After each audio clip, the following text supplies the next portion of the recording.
माझ्याकडे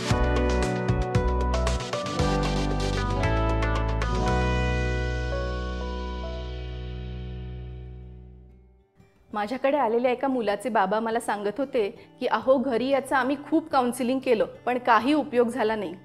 एका मुलीचे आई बाबा सांगत होते की आमच्या डॉक्टरांनी सांगितलं हिचं काउन्सिलिंग करून घ्या म्हणून तुमच्याकडे घेऊन आलोय, आता काय ते काउन्सिलिंग करून टाका आणि आमचं म्हणणं हिच्या गळी उतरवा।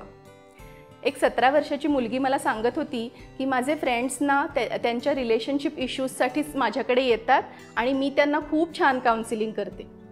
एका कार्यक्रमात भेटलेल्या एक 50च्या बाई मला सांगत होत्या सायकोलॉजी हा माझ्या पण इंटरेस्टचा विषय आहे, मी त्याच्याबद्दल खूप पुस्तकं वाचते आणि माझ्या जवळच्या लोकांना मला जमेल तसं काउन्सिलिंग पण करते। माझी एक मैत्रीण मला विचारत होती की अगं तू इतक्या लोकांना भेटतेस, त्यांचे प्रॉब्लेम्स ऐकतेस, त्यांची निगेटिव्हिटी तुझ्यावरती बंबार्ड होत जाते आणि मग तू तुझं डोकं कसं ताळ्यावर ठेवतेस। काउन्सिलिंगच्या क्षेत्रामध्ये इतकी वर्ष काम करत असल्यामुळे ही सगळी वाक्ये जी आहेत ती आता मला नेहमीची झालेली आहेत। नमस्कार, मी गुंजन कुलकर्णी, चाइल्ड आणि फॅमिली सायकोलॉजिस्ट। मनस्वास्थ्य या विषयावरच्या माझ्या यूट्यूब चॅनलमध्ये ध्यानी मनीमध्ये तुमचं स्वागत आहे। मानसशास्त्रीय समुपदेशन म्हणजेच सायकोलॉजिकल काउन्सिलिंग याविषयी लोकांमध्ये आता अवेअरनेस वाढतो आहे, पण तरीसुद्धा याबद्दल बऱ्याच गैरसमजुती अजूनही दिसून येतात। या विषयावर सविस्तरपणे काहीतरी मांडावं असं बऱ्याच दिवसापासून माझ्या डोक्यात होतं।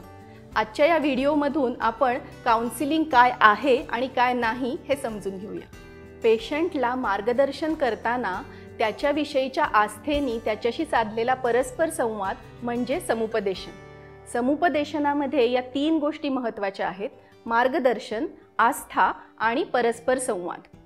अशाच प्रकारचं वैयक्तिक, सामाजिक, भावनिक आणि मानसिक मार्गदर्शन करण्याचं प्रशिक्षण घेणाऱ्या व्यक्तीला म्हणतात समुपदेशक किंवा काउन्सिलर। काउन्सिलिंगची 3 महत्त्वाची उद्दिष्ट आहेत, एक म्हणजे पर्सनल डेव्हलपमेंट, दुसरं म्हणजे पॉझिटिव्ह चेंज आणि तिसरं म्हणजे सेल्फ अवेअरनेस। काउन्सिलिंग विषयी असणारे काही कॉमन मिथ्स म्हणजेच गैरसमज आपण समजून घेऊया। काउन्सिलिंग म्हणजे सल्ला देणं किंवा उपदेश करणं असा एक मोठा गैरसमज असतो। एवढं काय मनावर घेतोस बॉसचं बोलणं, त्याच्यापुढे हो हो करायचं आणि सोडून द्यायचं।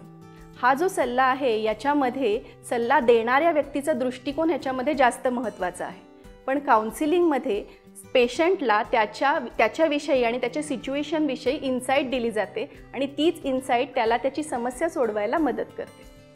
एकदा का मी काउन्सिलिंग घ्यायला सुरुवात केली की मला आयुष्यभर काउन्सिलिंग घ्यावं लागेल असा अजून एक गैरसमज असतो। काउन्सिलिंग थेरपीचा कालावधी हा पेशंटचं उद्दिष्ट काय आहे आणि प्रॉब्लेमचं सिरियसनेस किती आहे याच्यावरती अवलंबून असतं। पेशंटला त्याचं उद्दिष्ट साध्य करायला मिळणं आणि त्याचे प्रॉब्लेम्स त्यांनी इंडिपेंडेंटली हँडल करणं हेच काउन्सिलिंग प्रोसेसचं काम असतं। पण त्यामुळे काउन्सिलिंग प्रोसेसचा कालावधीपेक्षा सुद्धा जास्त त्याचा आउटकम इम्पॉर्टंट आहे। काउन्सिलिंग घ्यावं लागणं हा वीकनेस आहे असा एक मोठा गैरसमज आहे।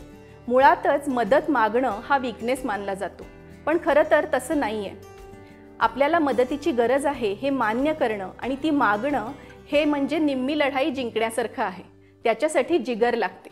एखादी समस्या मोठी होऊन त्याचे शारीरिक आणि मानसिक इम्पॅक्ट होण्याच्या आधीच प्रोॲक्टिव्हली मदत मागणं याच्यामध्ये काहीच चुकीचं नाही आहे। काउन्सिलिंग हे फक्त गंभीर समस्यांसाठी घेतलं जातं असा अजून एक गैरसमज आहे, पण ते खरं नाही आहे। काउन्सिलिंग आपण आयुष्यातल्या 3 टप्प्यांसाठी घेऊ शकतो: डिसऑर्डर, डिस्ट्रेस आणि डेव्हलपमेंट। सायकोलॉजिकल डिसऑर्डर्ससाठी औषधोपचाराबरोबर समुपदेशन घ्यायलाच हवं। दुसरा टप्पा आहे डिस्ट्रेस। त्याच्यामध्ये येतात नात्यांमधले ताणतणाव, रागाचा उद्रेक, चिंता, निराशा या गोष्टींसाठी सुद्धा आपण काउन्सिलिंग घेऊ शकतो। एखादी समस्या मोठी होऊन त्रासदायक होण्याच्या आधी आपण त्याच्यावरती उपाय करू शकतो।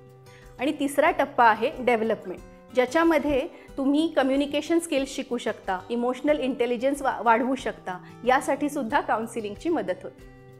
काउन्सिलर माझ्या ओळखीचे नाही आहेत, मग ते मला काय मदत करणार, अशी सुद्धा शंका काउन्सिलिंगबद्दल असू शकते। पण खरं तर काउन्सिलर आपल्या ओळखीचे नसणं हे काउन्सिलिंग प्रोसेस यशस्वी होण्याचं एक महत्त्वाचं कारण असू शकतं। काउन्सिलर तुमच्या रोजच्या आयुष्याचा भाग नसतात, त्यामुळे ते तुम्हाला अनबायस्ड किंवा इम्पार्शियल मदत करू शकतात। अर्थात काही चांगले आणि अनुभवी काउन्सिलर आपल्या परिचयाचे जरी असले तरीसुद्धा ते काउन्सिलिंग प्रोसेसमध्ये नॉन जजमेंटल ॲप्रोच ठेवू शकतात. काउन्सिलिंगच्या प्रोसेसमध्ये काउन्सिलर आणि पेशंट यांच्यामध्ये एक विलक्षण नातं तयार होतं. काउन्सिलर पेशंटला त्याच्या आयुष्याच्या दृष्टीने योग्य निर्णय घ्यायला मदत करतात, त्याचं व्यक्तिमत्व समृद्ध करायला मदत करतात, स्वतःविषयी जागरूक व्हायला मदत करतात आणि वागण्यामध्ये सकारात्मक बदल करायलाही मदत करतात. गेली अनेक वर्ष मी काउन्सिलिंग करते आहे.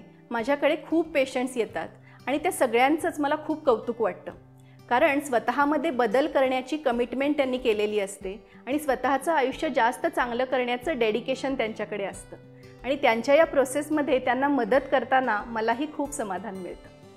आजच्या या व्हिडिओमधून काउन्सिलिंगबद्दलचे तुमचे गैरसमज दूर झाले असतील याची मला खात्री आहे. आयुष्याच्या कुठल्याही टप्प्यावर असाल तरीसुद्धा गरज लागेल तेव्हा मदत घ्यायला तुम्ही संकोच करणार नाही याची मला खात्री आहे. अशाच माहितीपूर्ण आणि इंटरेस्टिंग व्हिडिओजसाठी माझ्या चॅनलला लाईक, शेअर आणि सबस्क्राईब करा. धन्यवाद.